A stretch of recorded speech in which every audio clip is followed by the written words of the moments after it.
Hey guys, welcome to Christina Cakes It. I'm Christina, and on this episode, I'm showing you how to make a castle cake.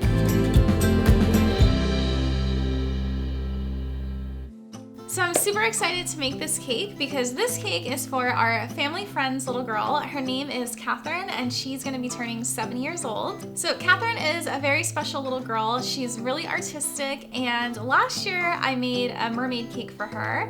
And she has such good cake ideas, and this year she requested a princess castle cake, and I could not wait to make it. So the very first step for me in making this castle cake was making all the different towers, and I started these well in advance. Like, I started these 5 days before the cake actually needed to be done because they took so long to make.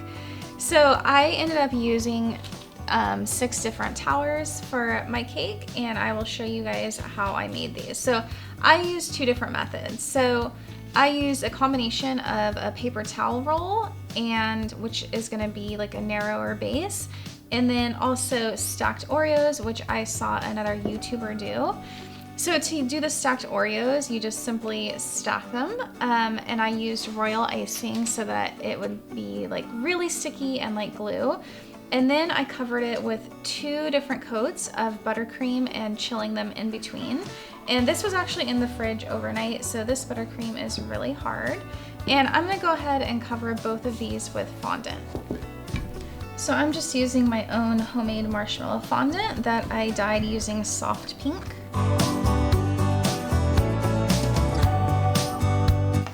And I'm just gonna cover my paper towel roll with like a very light coating of edible glue, and I'm using Wilton Dab and Hold for this. And this is just going to help the fondant stick.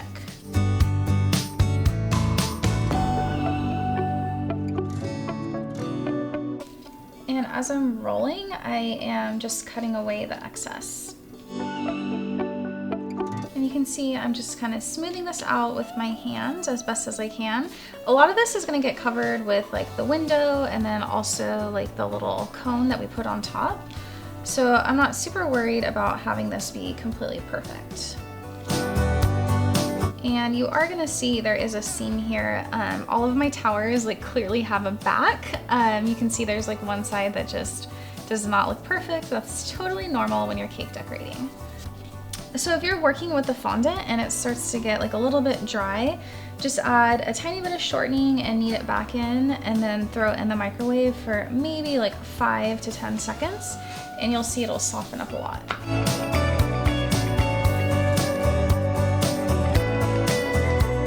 So one reason that I like the Oreo tower is because it's actually really stable. So like it'll sit on the cake, or in this case, I think I'm actually gonna sit it on the cake board. And because this cake is getting transported, I'm not worried that it's like gonna fall over. Where the hollow paper towel tower, I'm going to like stick a straw in to kind of stabilize it, and those to me are just less stable. And you can see our Oreo tower also clearly has a back.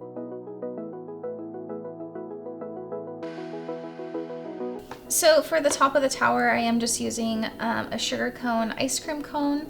I've used these before and they work really well. They're like a nice size. And to stick this onto the top, I'm actually using royal icing. So I made like a big batch of royal icing when I started adhering these, and royal icing just works really nice because it's like cake glue basically. And I'm going to use it like in other parts of making this cake, and you can put it in like a Tupperware and it'll keep for quite a while. So like this I'm going to be using all week.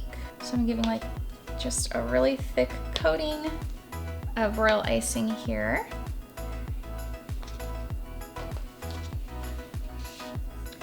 And I'm just gonna stick it onto my cake. And I have another tower that ended up being like a little bit crooked, which I will hide, but I'm just being careful to stick this straight on, especially where like the front of my tower is. I want the cone to be really straight. And when this dries, like it will not move at all. So that's why I highly recommend using royal icing. You could use buttercream as well, or you could probably use like the edible glue also, but I've had a really good luck with the royal icing, so highly recommend. So you can see I started working on all of the different like tower tops, and this part definitely took like forever. Like honestly, it took me like over 2 hours to do 6 of them. And oops.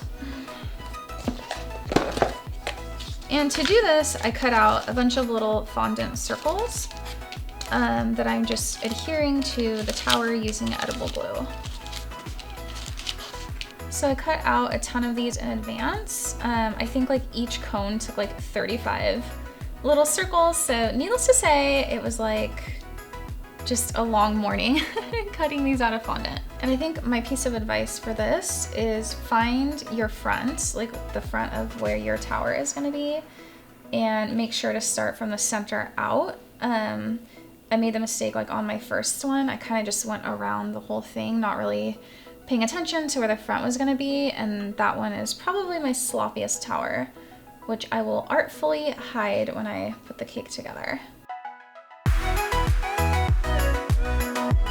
So you're gonna see the back, or my back definitely is a little bit like not perfect, and you can see that seam here, but nobody should be seeing that, so I'm not too worried about it. And then when I am layering these on, I'm staggering these. This is like a similar technique to like my mermaid cake that I've done, and you guys may have seen this technique before.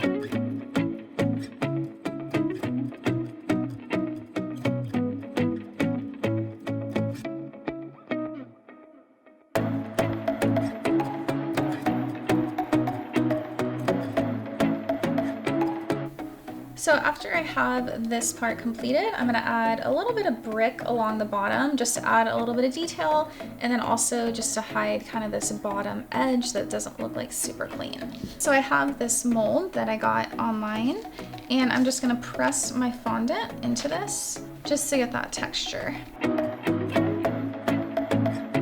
I'm just gonna cut it to the height that I like. And I'm just gonna put this around, being mindful of where the front of my tower is. So this tower is starting to look really good, and I am going to let it sit with all the other towers for a few days until I'm ready to assemble the cake. So I already made the towers, and you guys can see that off camera I actually made a ton more. I went a little bit crazy here because I wasn't exactly sure like the different sizes I was gonna want. And then I showed you guys 2 different ways. I showed you how to use Oreos and then also like the paper towel rolls. And to be honest, I like the paper towel rolls better. The Oreos, honestly, like they just didn't seem as straight. So I ended up making more of those just so that I had enough of whatever I decided to use. And so for the actual cake structure, I have an 8-inch cake here and a 6-inch cake on top. And these are chocolate cakes in here. That's what Catherine wanted.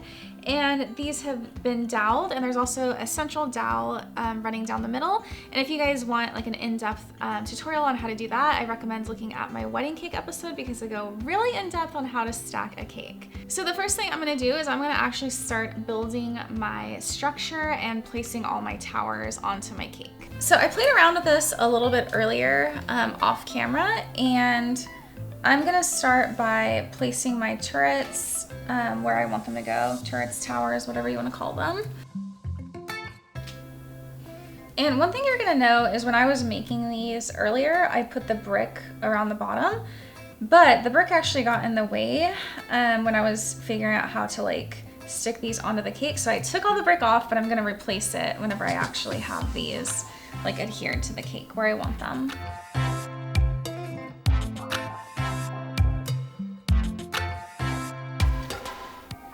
And then something to note is this large tower is gonna go on the top here, but I'm not going to keep it there because it's kind of heavy, and obviously this cake is getting transported, but I'm gonna put it here just while I place these to figure out exactly how I want them.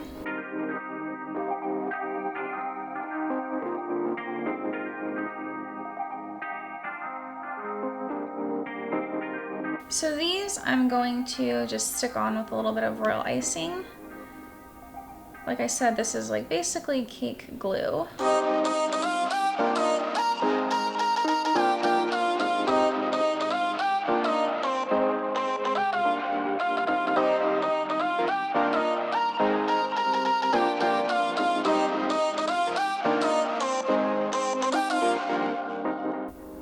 So you guys can see I'm just adding a couple cake pop sticks in here just for more support.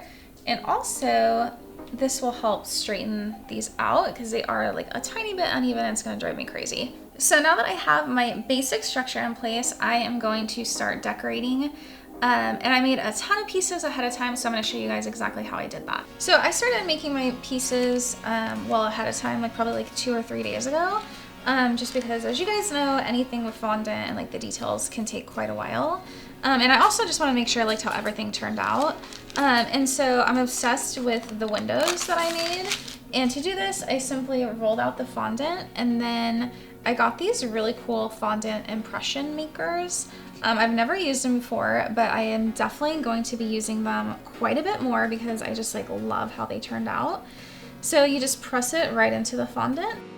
And then I just made little templates here and I'm just gonna cut these out. So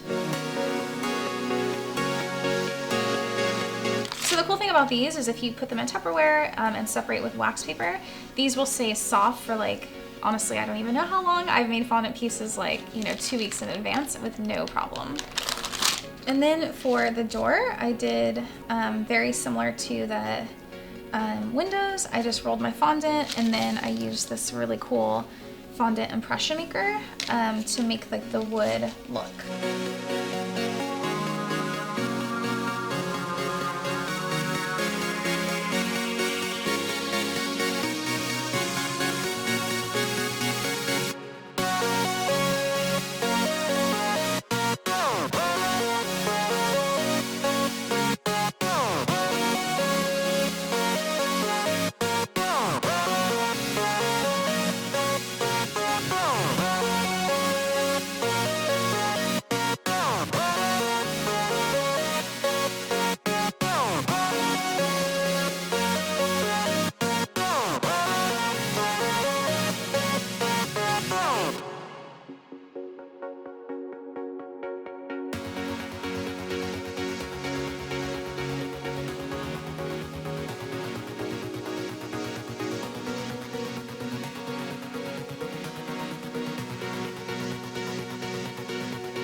So I did make a lot of extra brick pieces that I'm going to be adding.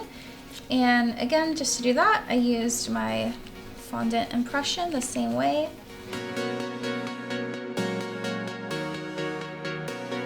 So I cut these into strips that I'm going to use, and then I also made like individual bricks that you guys are going to see me place. And to do that, I just have like a little rectangle cutter, and I just cut out several little individual bricks. So I also made a lot of little fondant roses using the silicone mold. To be honest, I don't even know if I'm gonna end up using these, but I made a ton just because I have a vision of like the castle wall covered in these. So these silicone molds can be kind of tricky. You can also use like chocolate, like melting wafers in here, but the way that I found that worked best for me is just to coat the inside with a little bit of cornstarch. And we're gonna take our fondant and just press it in. And you're gonna cut away your excess fondant and then just press it into the mold so it's like really tight in there. And then the next part is key. So you're gonna put this into the freezer for like 5 minutes. You can definitely leave it longer as well. But that was like the key for me that made them come out much more easily without like falling apart. So into the freezer for a few minutes. So the first thing I'm gonna start placing is all the brick pieces along the bottom of the towers. So I'm just using a little bit of Wilton Dab and Hold. So next I'm going to place my door. going to place all the windows.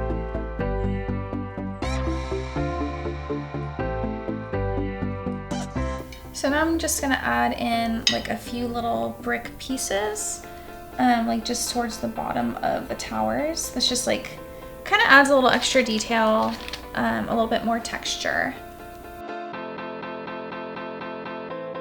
So I want to add like the little castle ledge. I don't really know what the name of it is. And I was going to use fondant, and then when I tried, it just didn't look good. So I'm going to pipe some icing. So I'm using an Ateco 864, like the French star tip. I'm going to start in the back just to make sure I like how it looks.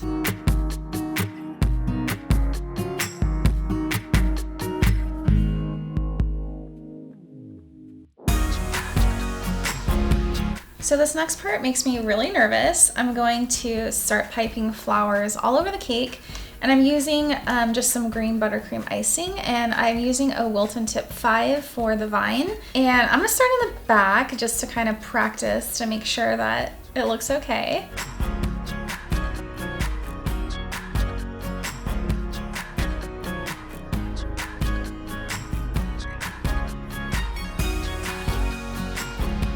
So I know I'm gonna add more vines, but I'm gonna stop there for now.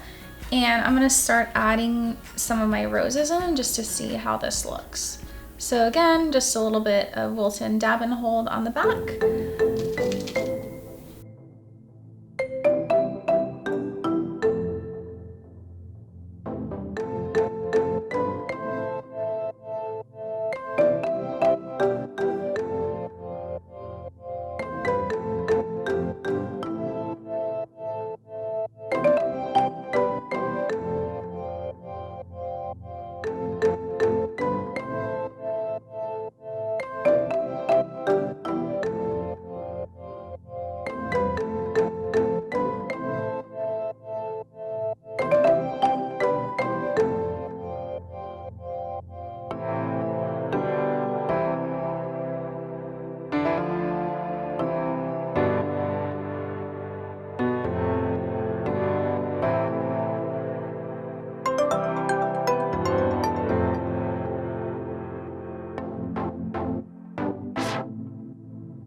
So next I'm gonna add in some leaves, and you're gonna notice I took off those little dollops. I decided they were hideous and I didn't like them, so I will figure something else out.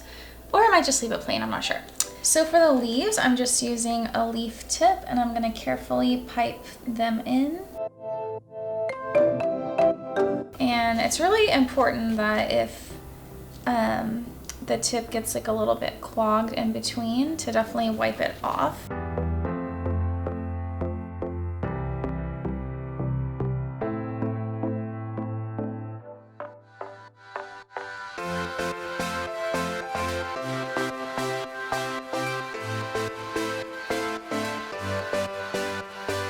So now I'm just gonna add the final detail for our birthday girl. I'm not gonna officially attach all the little roofs until the cake is delivered, but I will show you the final product. So the castle cake is complete, and as you guys can see, it looks so beautiful. I can't believe how perfect it turned out. And I did add these little flags off camera. I actually just made them out of like glittery craft paper, and I think they're the perfect touch to the cake. And I especially hope that Catherine loves her birthday cake and she has a happy birthday. And I hope that you guys enjoyed watching this episode. If you did, don't forget to give it a thumbs up and subscribe to my channel.